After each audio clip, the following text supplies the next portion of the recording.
بسم الله الرحمن الرحيم، والصلاة والسلام على أشرف الأنبياء والمرسلين سيدنا محمد وعلى آله وصحبه أجمعين. الموتر جيكسار 2009 6 سلندر، في تنسيم في جهة أو من جهة يسار الماكينة، فالجهة غير معروفة، فما تدري هل هو من وجه الإكزوز أو من أسفل البيب الإكزوز اللي نازل تحت. فراح أشغل الموتر حتى تكون الصورة واضحة.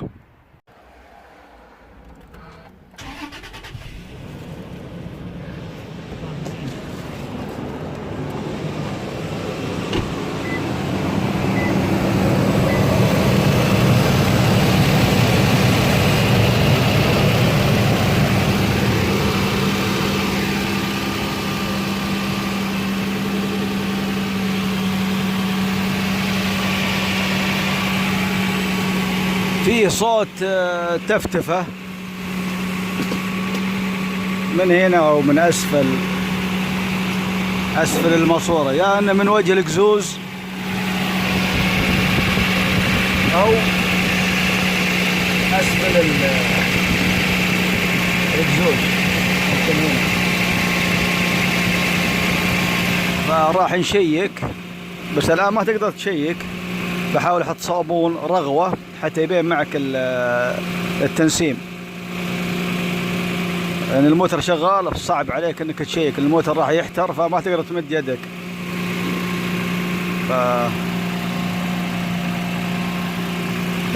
شيك الان، الصوت اعتقد واضح الان.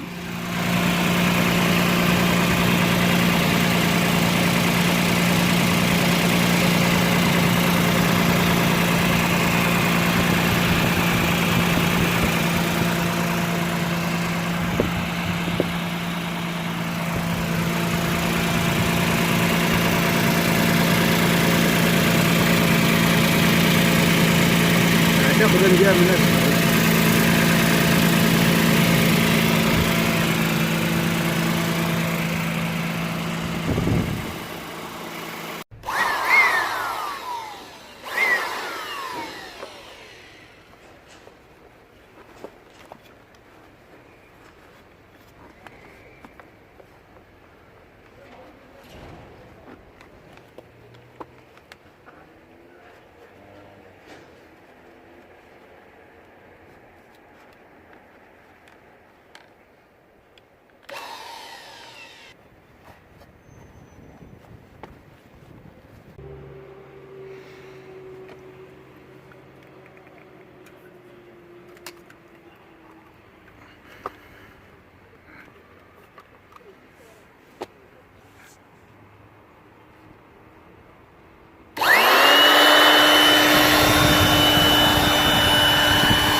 وجه الإكزوز ما في تنسيم مثل ما انتم شايفين الآن.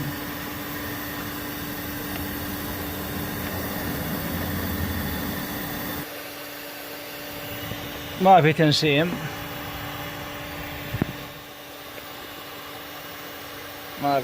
فأعتقد التنسيم من الأسفل، من هنا، من الدب اللي هنا أسفل البيب أو أسفل الماسورة. جرب.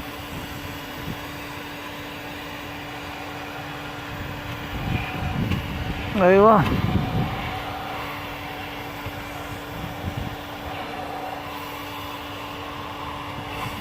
شفت يا اخوان؟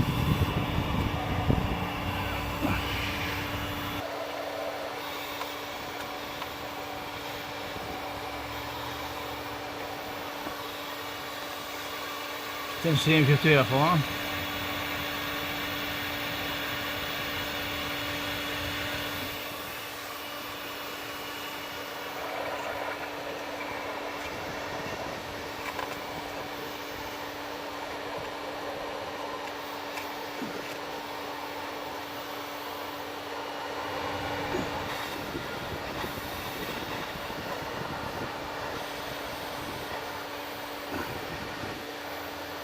التنسيم على قد راس القرم تقريبا. اي والله.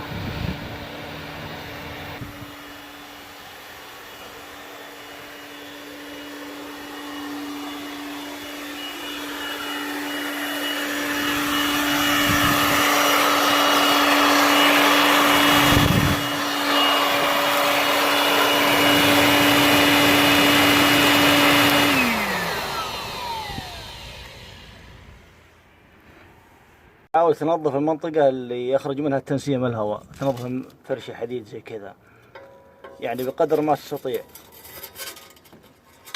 حتى تكون المادة تلصق بشكل جيد.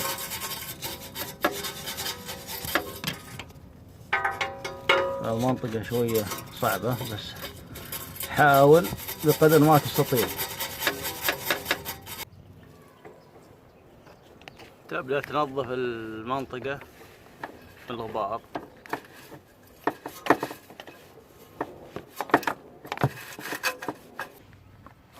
هذا المعجون صناعة هندية امسيل، استخدم في يعني مخصص للأسطح المعدنية، حديد، فولاذ، مثلا عندك اديتر تهريب مثلا يمشي معه، تهريب الاكزوس، الدبة، عندك تنسيم على حسب الصورة انه يعني كويس. هذه ما ادري شنو ذي، تقص عشب ما ادري كيف. المهم امسيل صناعة هندية، معجون ايبوكسي، يعني يصبح المعجون صلب بعد حوالي 10 إلى 12 دقيقة.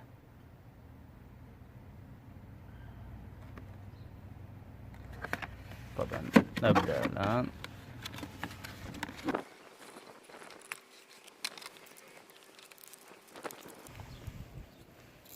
هذا المعجون، طبعا المعجون نوعين، اثنين بواحد، فيه اللون الأسود وفيه الطبقة الخارجية اللون الرصاصي.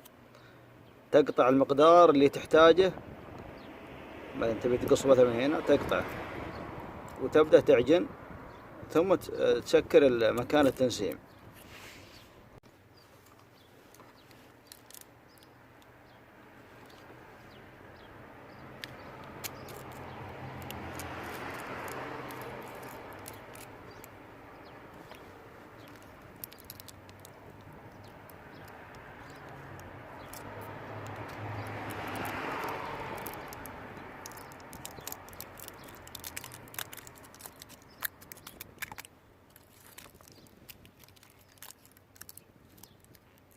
طبعا بعد ما تخلص تحط العلبة في محلها، تسكرها حتى الهواء ما يدخل داخل. دخل الهواء صار ما منه فائدة أو يصير صلب.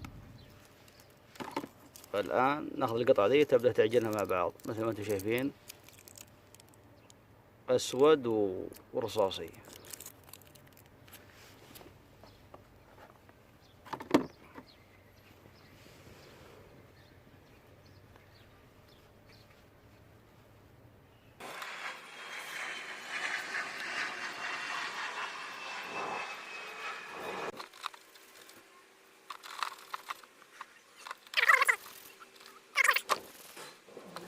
تصير المعجونين متداخلين مع بعض.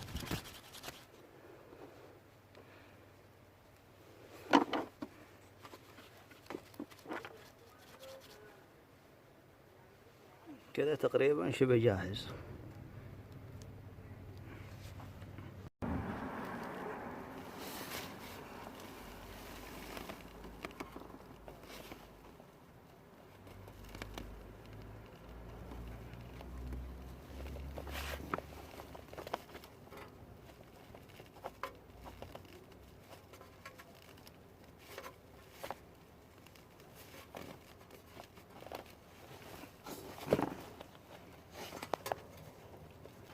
تحاول تضغط بقدر ما تستطيع حتى المعجون يدخل داخل الفتحة أو مكان التنسيم. ان خلال 10 دقائق 12 دقيقة يكون صلب، فتحاول تكون سريع.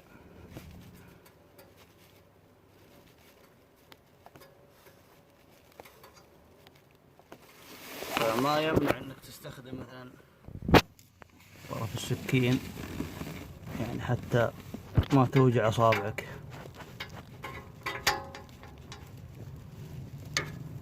ترص بعد.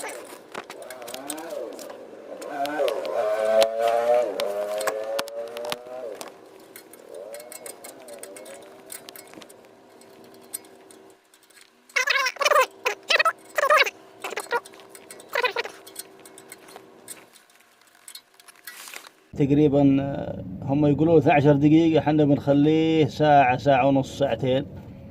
بعدين نبدأ نشغل السيارة ونشوف هل الفكرة نجحت ولا ما نجحت.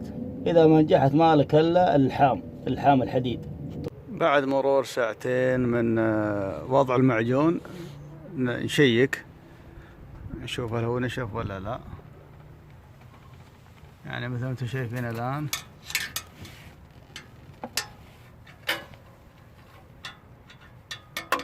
شوف مثل حجر يابس صلب.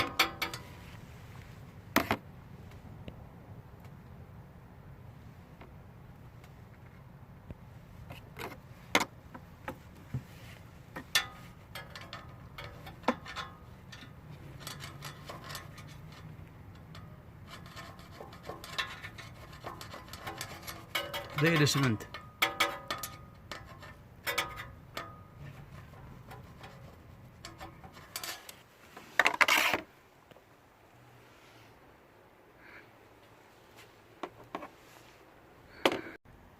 نبدأ الآن في تشغيل الموتور.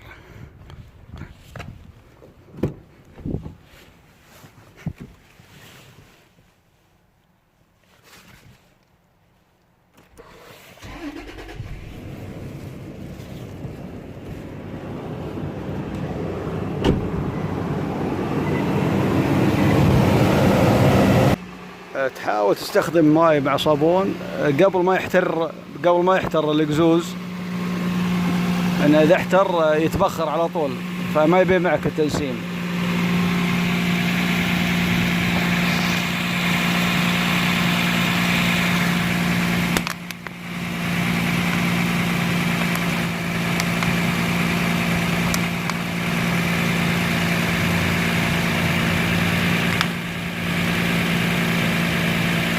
بعد مرور تقريبا 10 دقائق على تشغيل الموتور قامت تطلع ريحة سيئة جدا، ريحة كيماوي كذا، ريحة يعني. فراح أشيك.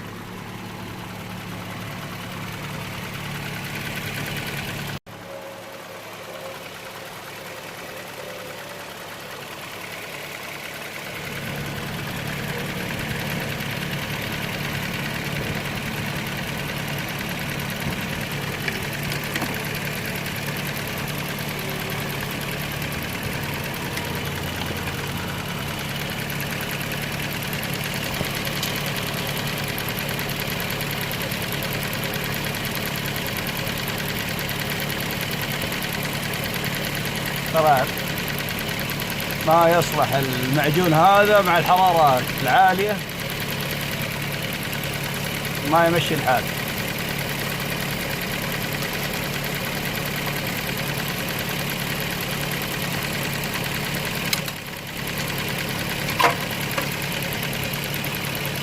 ريحة سيئة جدا.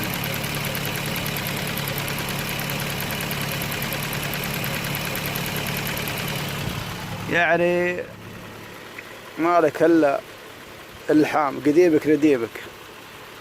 ما ينفع مع التلسيم هذا لانك تلحم، تروح حقنا الشكامين يلحم لك وانتهى الموضوع. المعجون ذا الهندي ما يمشي الحال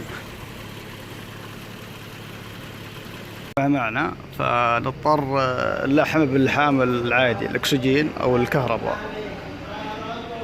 راح افك 6 براغي للإكزوز، 6، 3 فوق و3 تحت.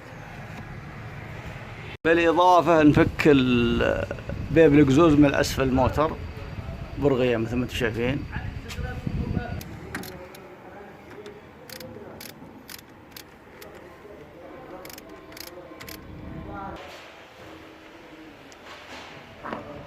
6 مسامير تفكها من مصدر الماكينة اليسار مثل ما انتم شايفين. هذا وجه شوف القزقيت طبعا يبقى مثل ما هو، ما يحتاج تغيره. الآن يبدأ بفك البراغي اللي في الأسفل.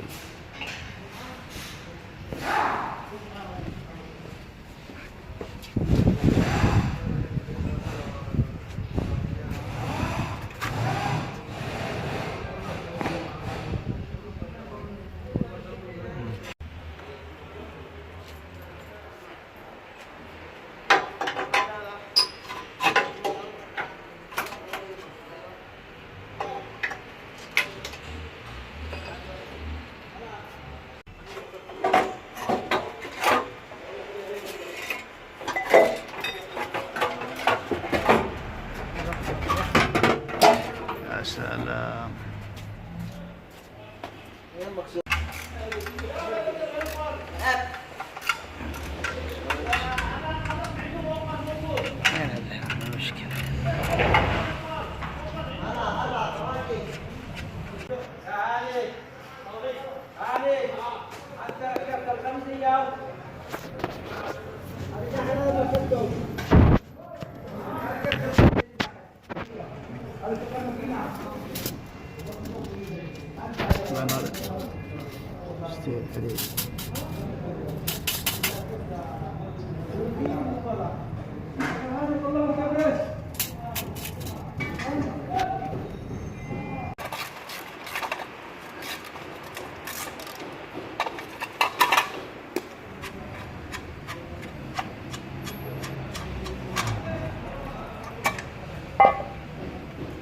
شوف هذا اللحام الهندي اللي ما ضبط معنا، فنبدأ باللحام الكهربائي.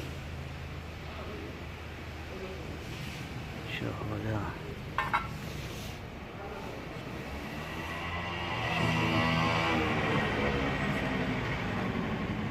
اعتقد ان هذا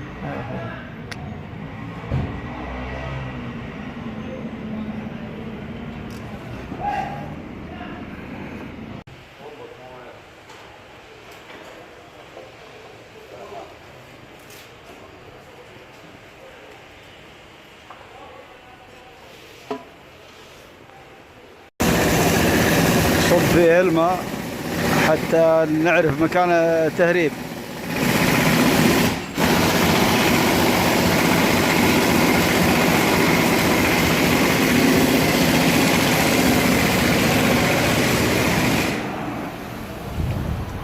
ما وضح معك. شوفوا ايه من هنا. ايوه هذا الماء. واحد سكينة. تمام. على كلام الفني ان سبق تلحيمه من قبل، بس اللي لحم الاول ما ضبطه، ان شاء الله يضبطه الرجال. شوف ما انتم شايفين الان.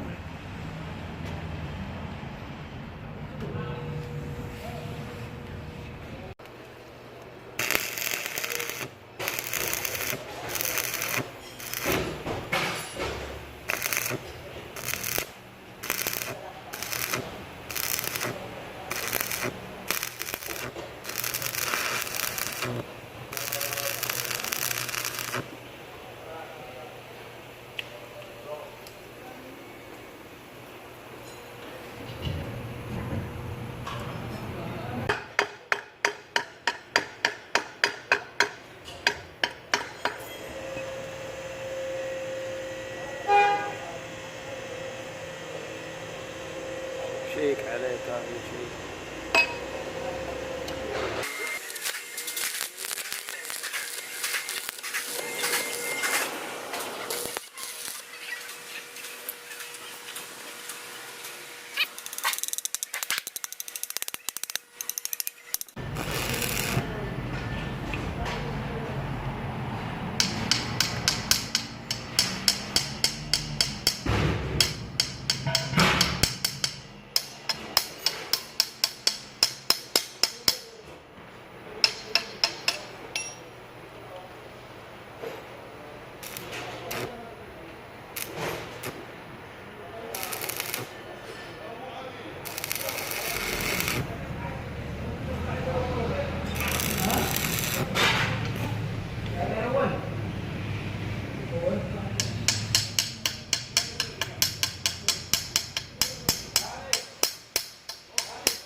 على كلام الفني معاذ يقول سبب التلسيم الأول أن اللي اللحام الأول ما دق البودرة، لازم يدق البودرة القشرة الخارجية للحام حتى تطلع ثم يبين معك هل في تلسيم ولا لا.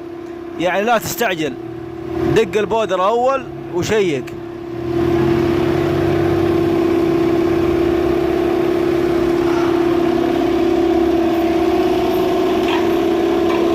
بعدين تغطيها بالغطاء صاجة الحماية هذه، ترجع البراغي 4 براغي.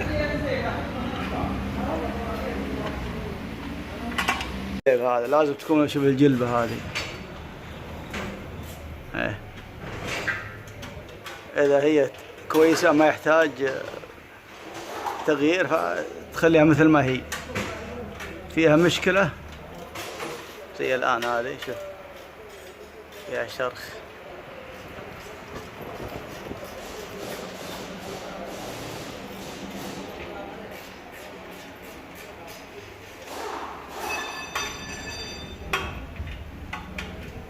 الظاهر متآكلة شوي.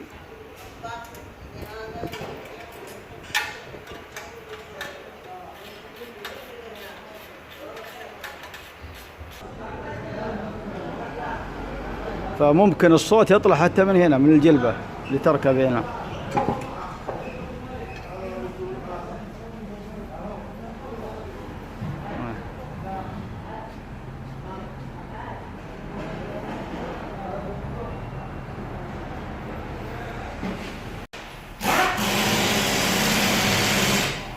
هذا كان حق البيوت، وهذا عادي ما يولع يطلع ريحه ذا ساعته.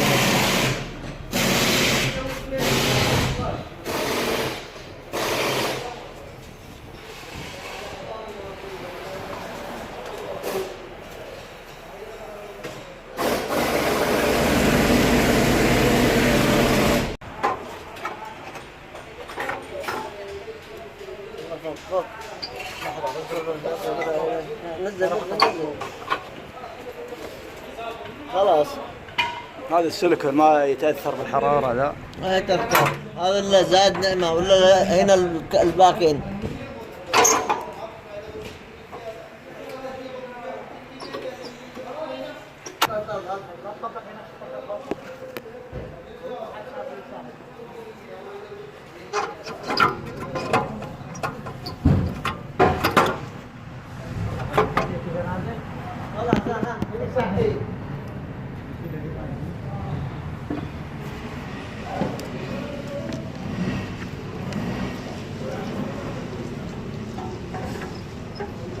لا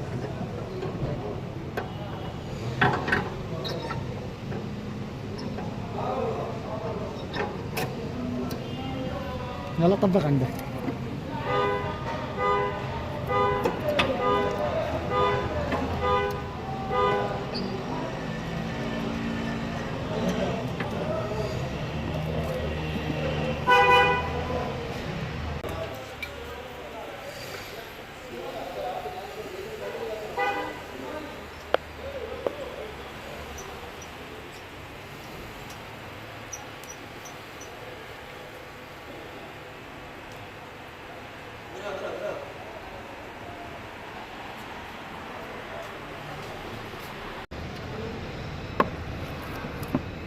البراغي طبعا ثلاثة فوق و3 تحت.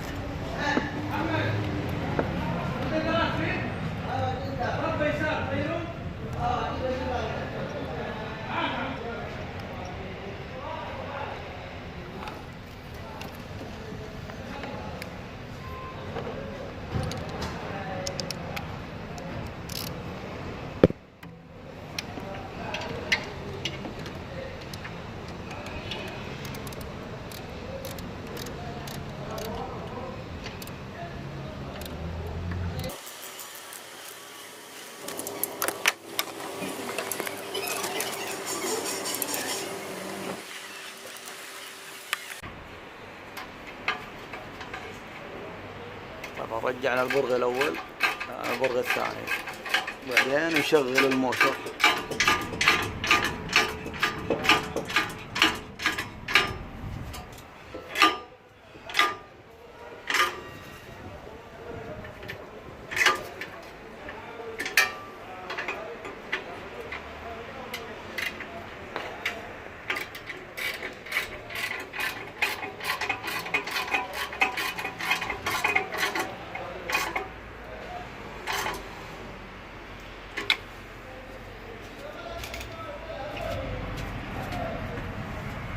ركبنا السيليكون، طبقنا البراغي،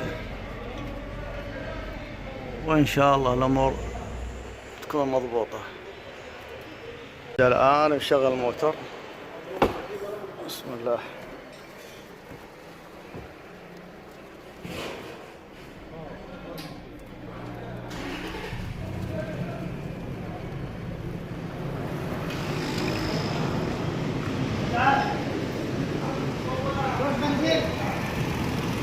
ادوس بنزين. يلا بسم الله.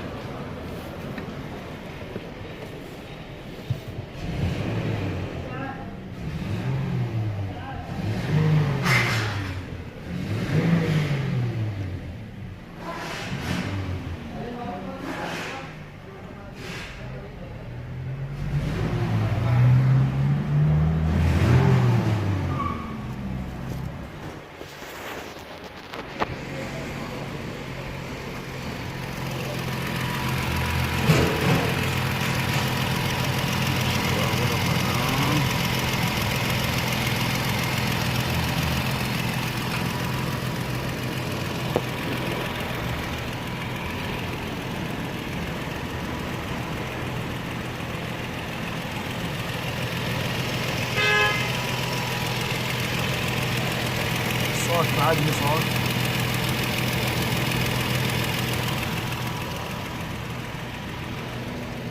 فالحامل قصدي المعجون الهندي اللي سويته ذاك اليوم ما مشى الحال، ما ضبط. يضبط على بعض القطع مثلا الاديتر الموتر، الاشياء البارده بيب غاز ولا تانكي مويه، اما الاشياء الحاره مثل الاكزوست او وجه الاكزوز هذا يتبخر او مع الوقت يطيح. فالافضل اللحام الاكسجين او الكهرباء، واللي هو الافضل لحام كهربائي مثل ما شفت في المقطع.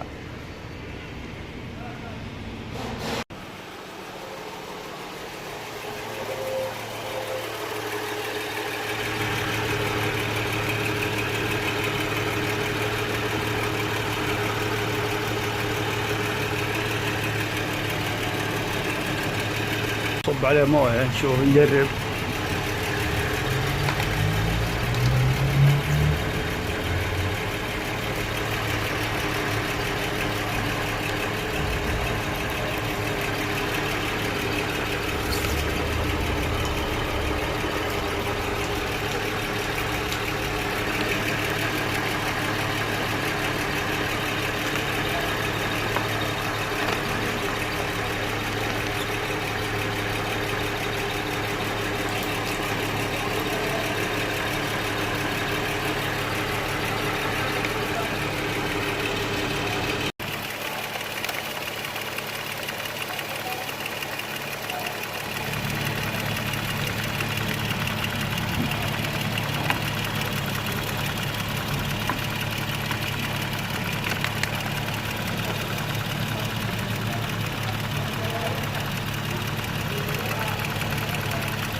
كلف علي 250 ريال فكه وتلحيم الحام كهرب والتشيك عليه، 250 ريال. والرجال ما شاء الله عليه.